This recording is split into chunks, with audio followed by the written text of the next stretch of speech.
So I think first thing is to know, Fariz, are you familiar with kariRS?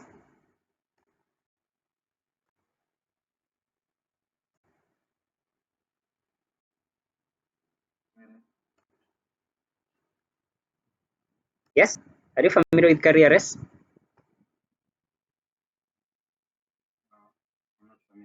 Okay, okay. So anyone who's joining us, you're very much welcome.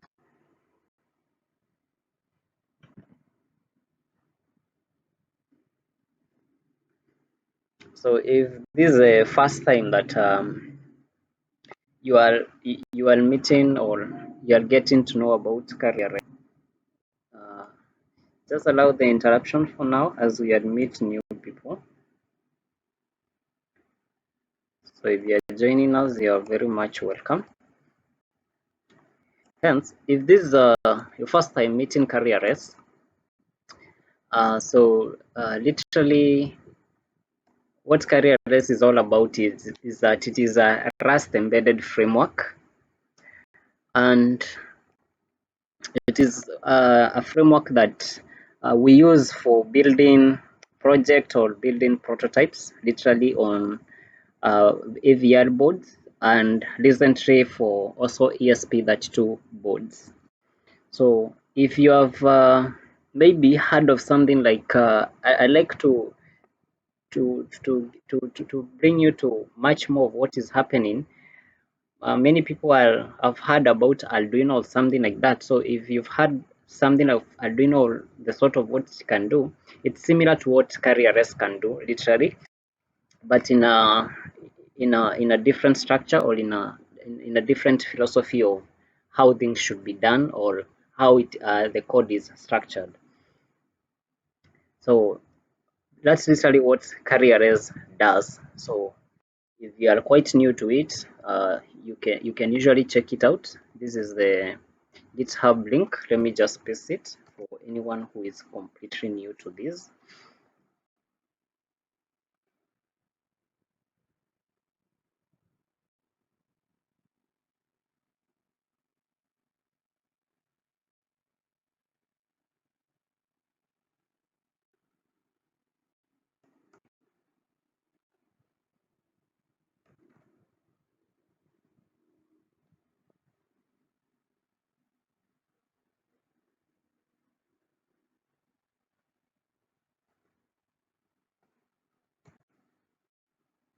So I'll drop the link in the message section.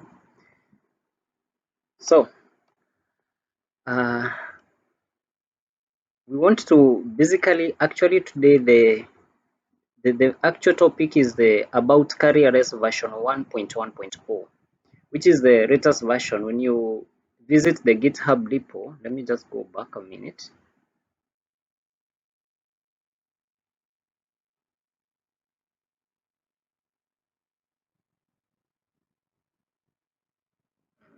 My network is a bit slow, but just bear with it.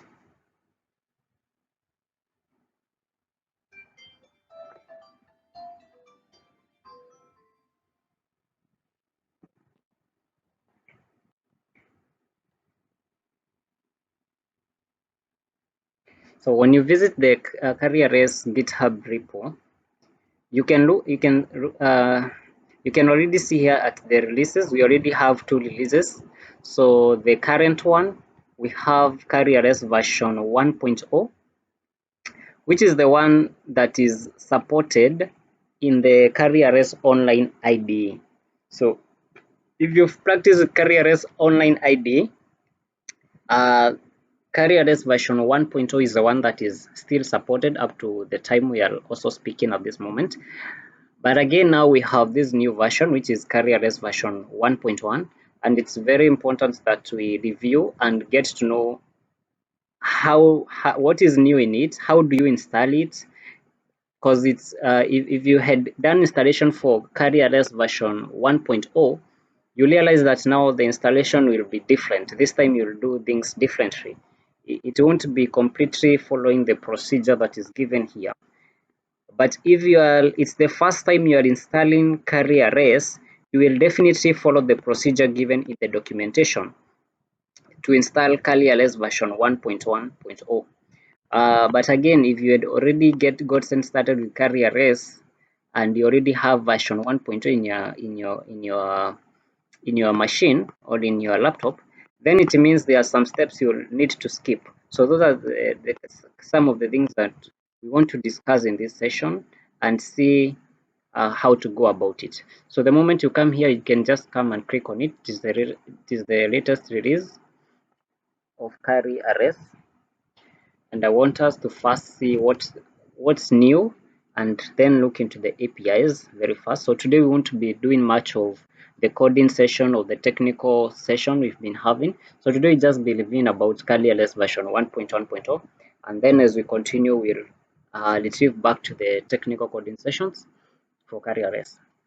So literally these are the, when you visit the GitHub repo, these are the first things. So the first highlight was the ESP32 support, which was literally missing. kariRS 1.0 did not have ESP32 support, but now we have ESP32 support, and to be more specific, these four boards. So these four boards architecture are the ones which are supported. So that's why they have been outlaid here, so that can be more specific. When we talk of supporting ESP32, which boards do we mean? And we have this board, the ESP32 itself, not the S2, the S3, the generic one, which does not have this C6, C3, is also supported. So I'll be showing you. So it's also supported. But these other ones have been named here so that you can check whether the board you have, if it's an S2, it's supported. If it's an ESP32 S3, it's supported. If it's a C3, it's supported. A C6 is supported, and the generic one is supported. The generic one is just the normal ESP32 is supported. We have new hall support for ESP32 architecture. And the most important part is about compatibility with the kariRS structure. So if you've been writing kariRS code on AVR boards, you won't have to change a lot. The same code you are writing will still work with very minimal tweaks. So that is cross-platform compatibility that is here. And then we have these notes that is written here, some advanced features. That means there are features which are only available on ESP32, because we know ESP32 is more superior. It has more hardware capabilities, things like Wi-Fi, Bluetooth. It has more hardware capabilities in terms of even its hardware architecture than AVR. So you realize when you initialize a project in kariRS involving ESP32, there are APIs which will be exposed to you which do not exist when you initialize the same project using maybe probably an AVR board. So you will definitely be seeing that, and so that's why that's a very powerful feature for kariRS. So the moment you tell it it is ESP32, it knows what to expose to you. You don't need to download say certain libraries for doing something. Everything is there packaged in one framework.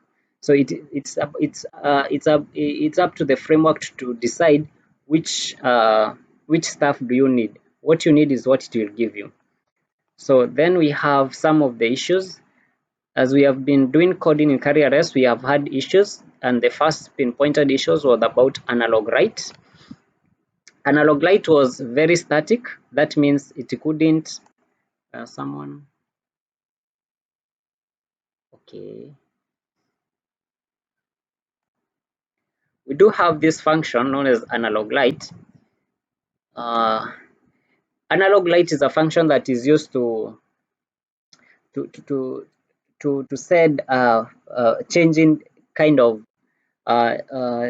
changing data to a certain actuator. For example, like if you are controlling an LED and you want to dim it, that variation, that's analog lighting. So it generates PWM. It's just like a command for using the PWM features in a microcontroller. That's what analog light does. So we had this issue that analog light in kariRS has been so static. That means you could only do something like this. Analog light could only take values. You could only give it, if you wanted it to send a value of 24, you had to hard code the actual 24. And that was posing an issue because if you are doing dynamic stuff like setting values determined on a certain calculation or determining on various other factors in your program, then hard coding would make it very hard to even write certain programs. So from kariRS 1.1, we now support using variables inside analog light. So you might wonder, it looks like maybe you might think if you are coming from just other languages like C, C++, and other kind of languages, you might think this one is maybe not a big deal.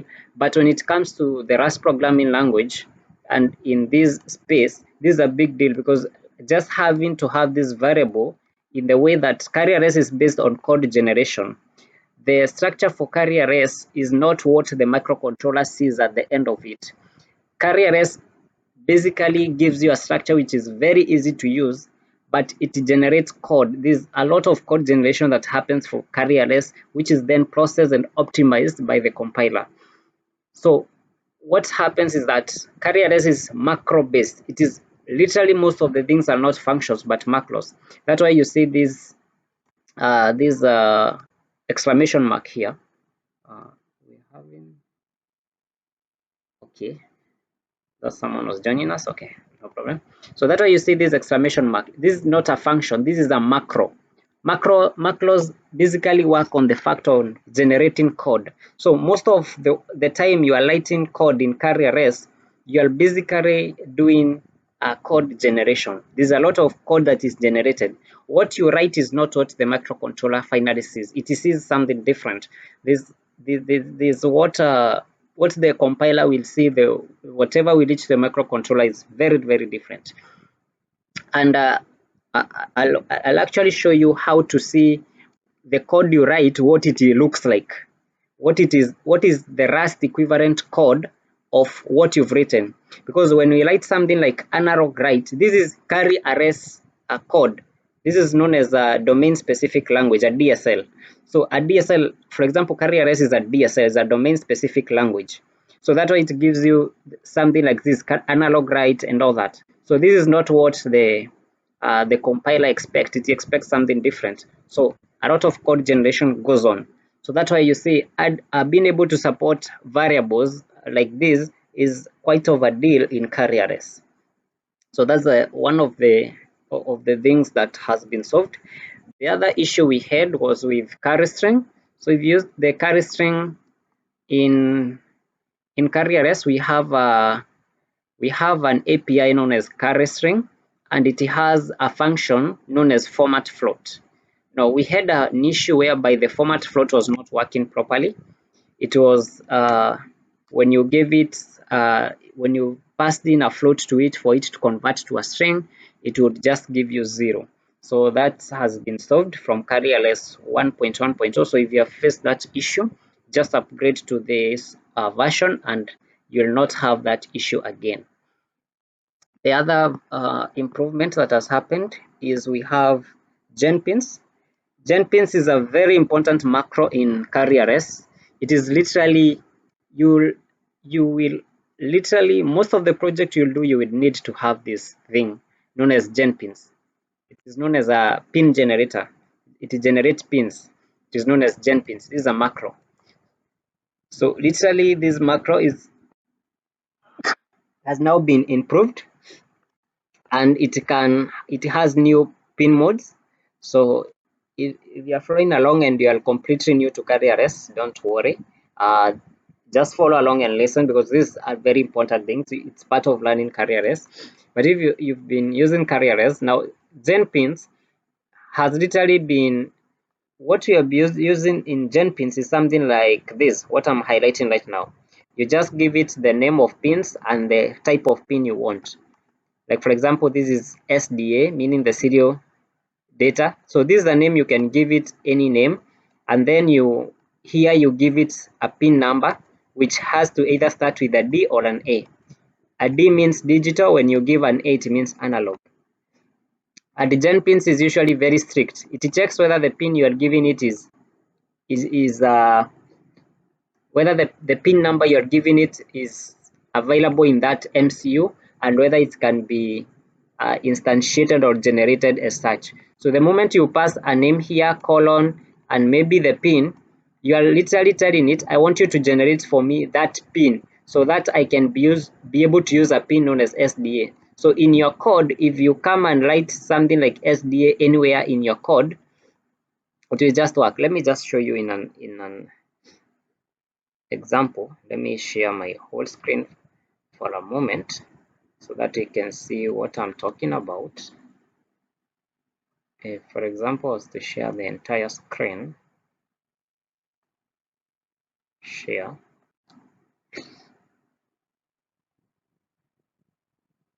Now, for example, this is this here is a kariRS code. I hope everyone, can you all see my screen? Can you all see my screen clearly? Someone to unmute the mic and confirm. Yeah. Okay. So, for example, this is an example of kariRS code that you are seeing here. Now, here we have gen pins here. You can see I have a pin known as trig D7. So just focus on this part only. Or let me just introduce another one here and call it maybe Friday. You can call it any name, Friday, and say it is pin 9, like that. It's a digital pin 9. So I call it Friday. So the moment that I've generated a pin known as Friday here, it means anywhere that this pin is needed inside this code, I can pass it. For example, here I have a kari ultrasonic class in kariRS. So I could decide, because I know that this pin here known as echo is required to be an input pin. I could decide to pass in Friday and the code would compile well, because when you pass in a pin like this, kariRS will make it an input pin. It's an input pin. So I can use the name Friday anywhere in the code, like Friday don't set. I could maybe set low. It matters which kind of pin it is. Now, for kariRS version 1.0, you could only pass in a name and the pin, and the pin given to you was always an input, always an input. Most of the time you want to be using gen pins, but there are certain APIs in kariRS that require to have pins, and because of the complex structure of pins in the Rust embedded ecosystem, the kariRS has so much abstracted that you don't need to work with those pins directly. But for various APIs, for example, this API that is currently in development, like this one, kari ultrasonic, you need to pass in the actual pins for it to work. So that way a gen pins comes in, it generates for you the actual pin. So this Friday is an input pin. Think as how you have an input pin. So it will tell kariRS that we have an input pin known as Friday, and it will act on input pin 9. So that's the only thing you would do.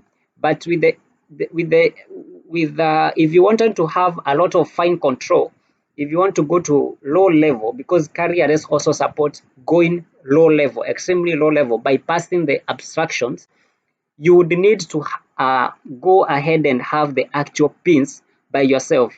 Maybe you just want to come up even with a new library for kariRS. Maybe you just want to do that.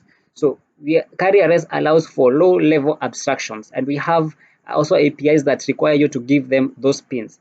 So we only had input pins, but we also need to have things like output pins. We also have kind of pins known as open drain. You can also check about what those are.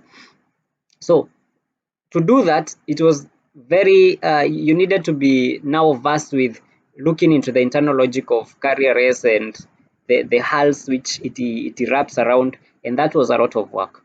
So if I wanted to make Friday an output pin, I would just have to space that and just write output like that. And now Friday, this pin of instantiated as Friday is now an output pin. If I wanted it to be an open drain pin, I just write open drain like that. Okay, according to how the documentation is saying. So that is the new thing with gen pins. So we'll have a session about these gen pins and see how it is. So this is just to give you an overview of what is new. So we have the open drain mode, we have open drain high, we have the floating high, we have the output, and we have the output high. So these things like output high, open drain high, floating high are literally specialized modes. So we'll be seeing about them, but you can go ahead and play along and you'll see what they can do and the kind of things that they allow you to do. Now, from there, we go back to ESP32 behavior because we need to understand one thing. These modes, new pin modes, are only for AVR microcontrollers. So this code here, I've shown you these gen pins. If you tried to do this in an ESP32 project, you'll get an error because these things like output, mean things like open drain, these modes are only for AVR microcontrollers like Uno board, Mega board, Nano boards. Those are the only ones that support these modes or the ones that need these modes. For ESP32, it's a very different story.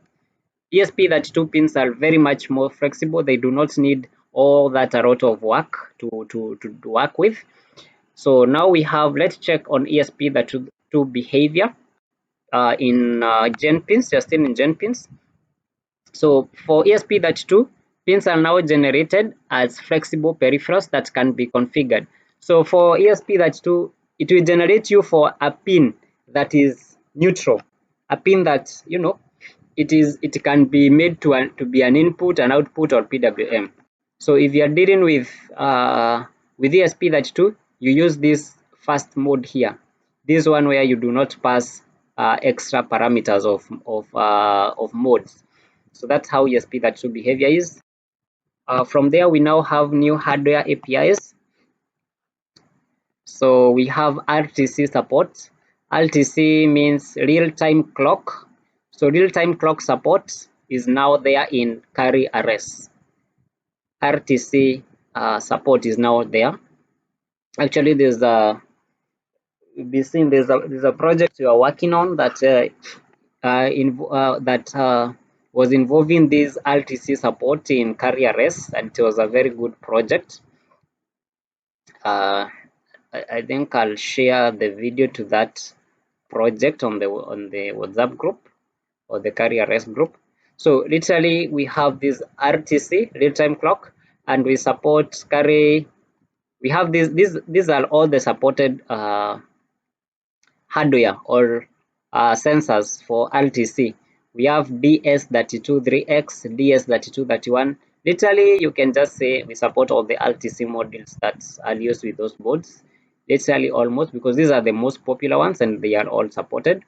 So the features that comes with these ones is we have timekeeping, we have alarm support, and the amount of code you write for this is very little that it will be so fun to write the kariRS code for this RTC support. It's very easy. Then we have DHT sensor support, where we support DHT11, DHT22, DHT20. So you know DHT sensors, they are for measuring humidity, temperature. So yeah, we already now have support for that. Very now, if you wanted to do this one in kariRS 1.0, you would have to download extra libraries in Rust. They are known as crates. But now for this version, they are all integrated in kariRS. So once you download the framework, you don't need to think of downloading any other thing. And the documentation is well written about this. Remember, we are in the overview. We are still in the overview page. So the documentation will show you how these things work. We'll be looking at the documentation. Then the other thing that was being looked from day one of development of kariRS was the servo API. So finally we have servo support. And I might say that this was a big deal for kariRS having server support. And we do not only have server support, but now kariRS is a framework that has extremely fine control for servers. Furthermore, on ESP32, like if you've been uh, if you've been used to controlling servers and literally you have a project you want to deal with servers, then kariRS would be the actual framework you would like to use for servers, and specifically I'll be showing you because we have the standard server support that we see in things like Arduino that you can control servers, but you also have fine-tuned control support whereby you have a lot of control on actual PWM signaling and all that. So if you wanted to even do things like controlling complex motors like those brushless motors and those signaling of these motors that require various phases of signals control, we have that for ESP32 support in kariRS. So there's a lot that has come with this one. So you can always look into the server API, and the server API is divided into two. It's one of the APIs that the way you write it in AVR and the way you write it in ESP32 requires a little bit of differentiating or minimal tweaks for it. And literally the other thing is we have a cleaner HAL abstraction, better separation between platform specific logic. You'll be seeing that and all that. You have more examples, and finally what you have seen, we have the fixed bug. Now this is the issue which we had seen. We've also seen it in the kariRS online IDE, and after just scrutinizing it, because kariRS, as I mentioned, is under very active development and scrutiny currently to make sure that it is a framework that is very robust and reliable. So we saw things like there was, when we were working in the IDE, in the online IDE, we had issues with generating projects like with Nano. You had to like type in Uno for you to work with Nano. So that was also another bug. So it's very much highlighted here. So you can literally see this high level of transparency here in everything that is going on uh, in this framework. So now that bug has been solved, so you won't have any issues. And if you have any concern, anything you would like to ask, just mention it in the group, or you can just reach out to me, and you can maybe give the feedback or if you have anything. And finally, here this is a zip file for kariRS 1.1.0. So you just click it and it will download, and then you can follow the procedure given for kariRS installation. So now let's go back to the documentation. Or is there anyone with a question up to there? Anyone who has a question? Okay, okay. Oh, I'm just back and realize that now is the time I'm back to check in. It seems, yeah, I think people just saw it's a review, and people that have not showed up today. But let me just be quick, a bit more quick, so that we can finish on this reviewing thing. So literally after, so I'll move a bit faster. So after, if you're now looking forward to upgrading to kariRS version 1.1.0, so taking in consideration that you've already clicked on it to download it, so there we have this on Windows. I'll go with Windows. We have these procedures given. So if you had already installed kariRS, it means you had done all these, you had created environment variables and all that.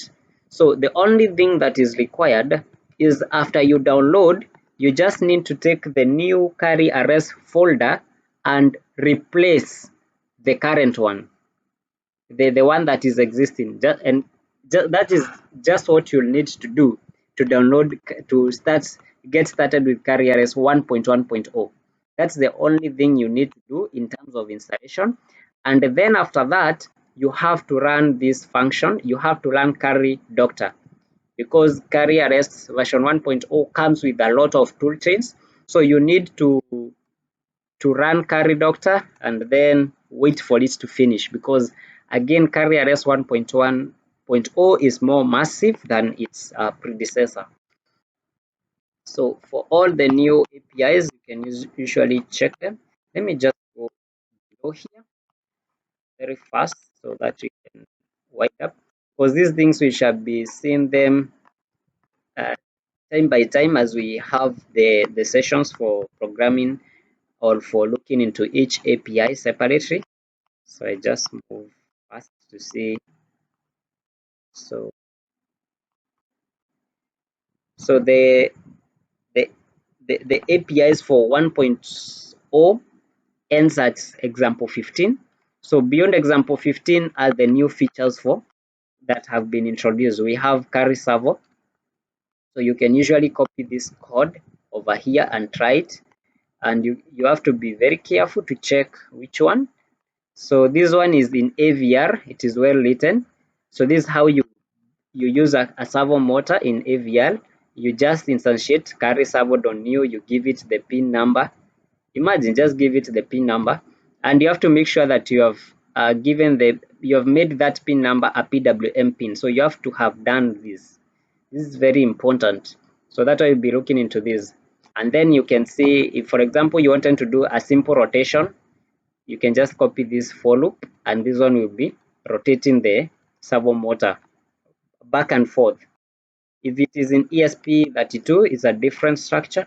You can see in ESP32 it's a bit more robust, but it will still do the thing. So in ESP32, you can see now where this guy is coming. Jenkins is here.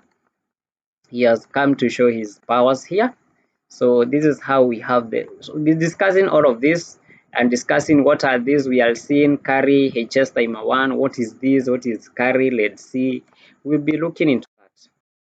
Then we have the kariServer API. So this one is a project. This is a basic DIY solar tracker. It's a very good project to test your knowledge on how to deal with servos in kariRS, or in, yeah, you can just look at the logic, or just even copy this code, compile it in your and compile it and maybe put it in your controller and test it. So it is a basic DIY solar tracker. It involves a servo motor. We have LDR. You can usually look into the logic, so you can see very how well structured it is. We also have keeping track of time. This is an so these examples you can see here have been tested. Like for example, this is a code from a certain project, the solar tracker kariServer, that was done using kariRS. So we've put the code in as a part of the documentation here. Then we have kariDS 1307 API. So this one is the RTC module. So you can usually see how to do it.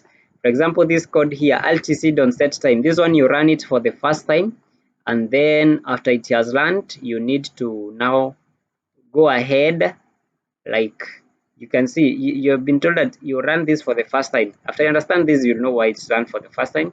Then you go ahead and comment it, compile, and then upload to your MCU. Because if you left something like this one, RTC don't set time on, to be running your MCU, it means every time your MCU begins, it will be resetting the time to these values which have in which you had used to set it the first time you are designing your system, which would be very bad, because it means that the time would always be inaccurate and not making sense. So those are the new APIs, and we'll be looking much more into that. So for the Docker version of kariRS 1.1, it's still not yet there, but it will be there as soon as possible. We'll be having Docker environment for kariRS 1.1.0, and also kariRS 1.1.0 will also be supported in the kariRS online IDE as soon as possible. So that is all about kariRS 1.1. We'll be seeing more about it in the next session. in other sessions as we look into the new APIs and do the technical coding sessions. So is there a question? Is there a question about it?